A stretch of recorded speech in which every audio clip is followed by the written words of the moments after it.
have to fire up Logic to show you.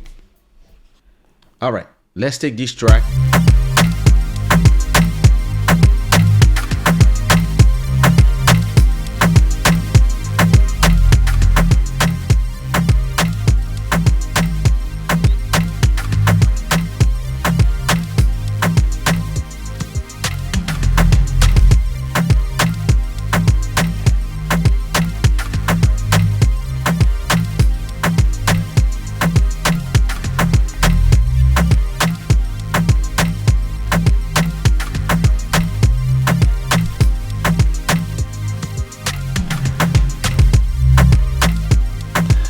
Okay, this bass is not conflicting because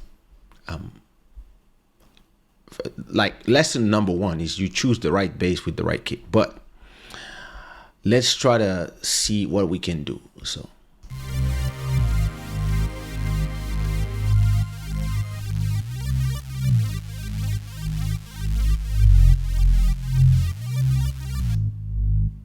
this is my bass. This is my kick.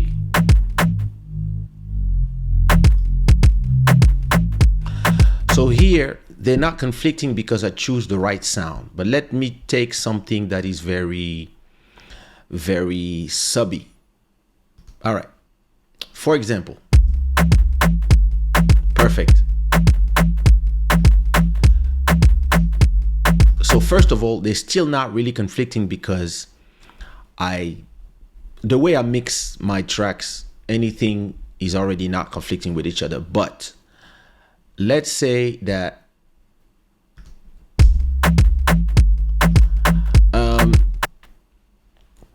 this is the EQ of the bass, right?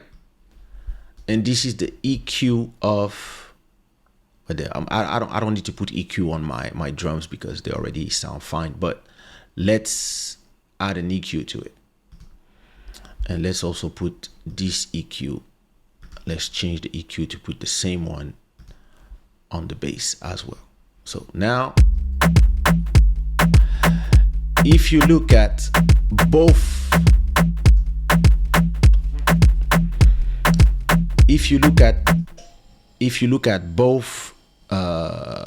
sounds, you will realize that the kick, the sound that goes the lower is at 64 here, right? That's here. And if you listen to your bass, you will realize that the bass here, that's also around 64, that they are touching each other. So your goal here is to make sure that when they play together, they don't subtract each other, because the kick here and the bass here. So what you can do is maybe you augment the kick after, like here.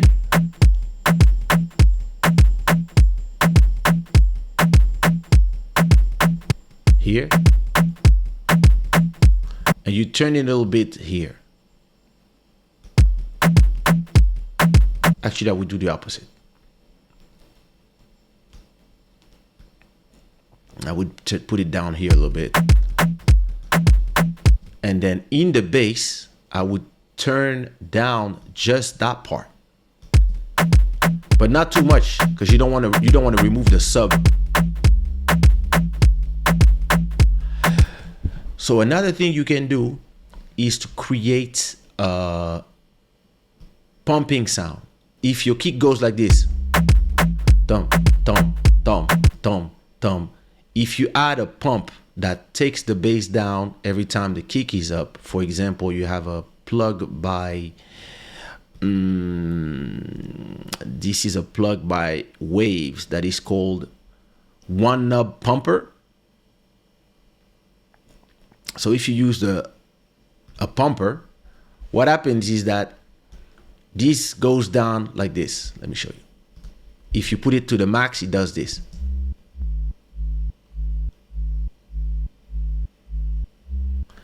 But if you put it lower, see, wing, wing, wing, wing. But what happens is every time there's a kick, the bass goes down a little bit. So now you don't hear it. You hear it when it's alone. See?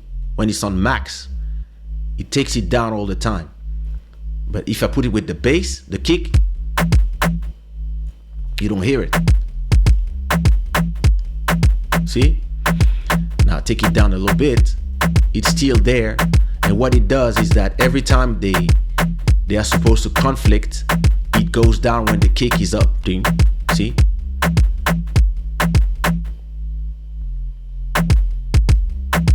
Actually, you can even put it on, let's say you want to put it on. In the house music, they do it a lot. Let me put a pumper in every track.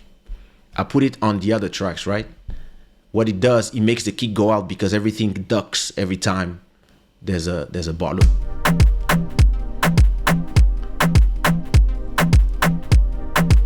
So it's very subtle, but that's a good way to make sure that the kick is not, sometimes it can be the chorus or anything. If you use this in a very subtle way, this permits you to handle this part. Now, another thing you can do, it is something I do all the time actually, is to create to take okay,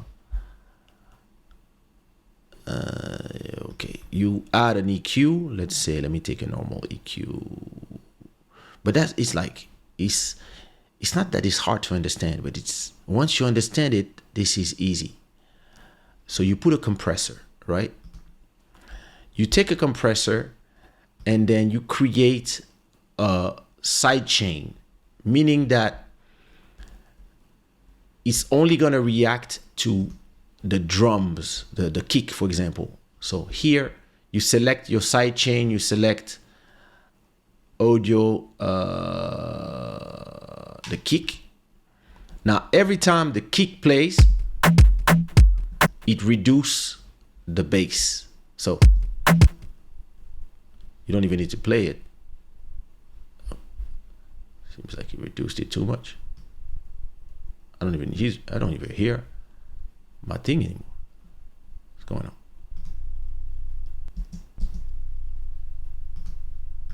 Oh, okay. Don't mind me.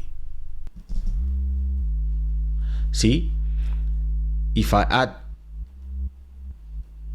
see, it's following the kick now. So every time the kick plays, if the kick doesn't play, so if I remove the kick here, it's normal. So what happened is that everything that is playing from the kick track goes into my compressor and reduce the sound of, so here you have a kick and a drum. But now if you change the ratio down a bit,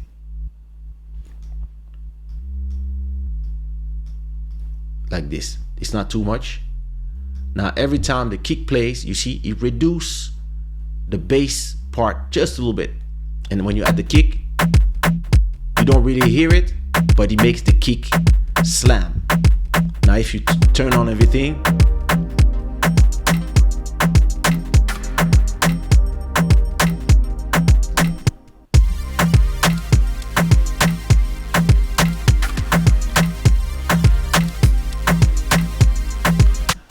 so yeah, you have different techniques. You can do it with the EQ. I like to do it with a side chain, but it's, I mean, it's not that it's complicated. It's kind of easy. I would recommend that you can send me a message on Instagram and I'll send you some videos, or you can just type side chain on YouTube and you're probably going to see a lot of videos.